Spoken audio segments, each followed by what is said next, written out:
Hello all, this is Carlo Cuccaro, your instructor for Safe Schools. I'm following up on the post I put in the discussion for the first module about the relationship between the 16 and 20-year-old. Thanks to all of you who have offered thoughtful responses. Keep in mind that throughout this class you're required to post a discussion at least once. My reason for asking you was twofold. First, it's a situation that you're going to be facing in any kind of middle or high school.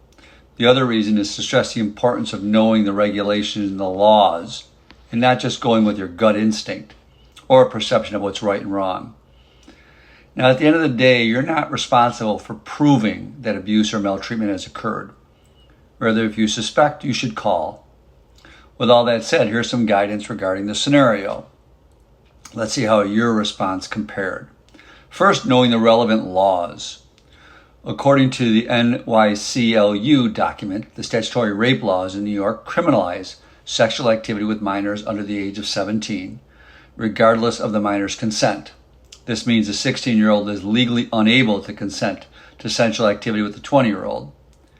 However, mandatory reporters, like educators, are required to report suspected child abuse or neglect only when it involves a parent, guardian, or caregiver, or if such a person allows another to harm the child.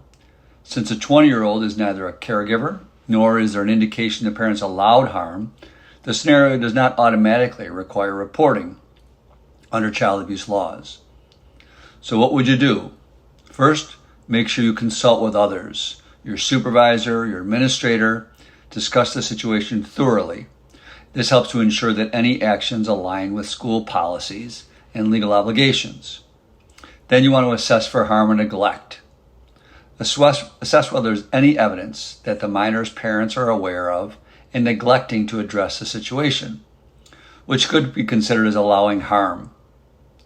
Consider reporting it if it is suspected the parents might be allowing the relationship or are neglectful in preventing such relationships. Then a report might be necessary. If not, and the relationship does not involve coercion or abuse, reporting might not be required. The factors that affect how you approach it, first is age difference.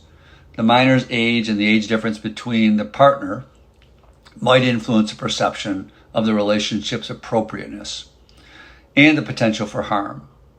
Also, knowledge of the parents, whether the parents are aware of the relationship and their response to it. That can determine if there's neglect. Remember, the voluntariness of context in the relationship is important. Whether there is any coercion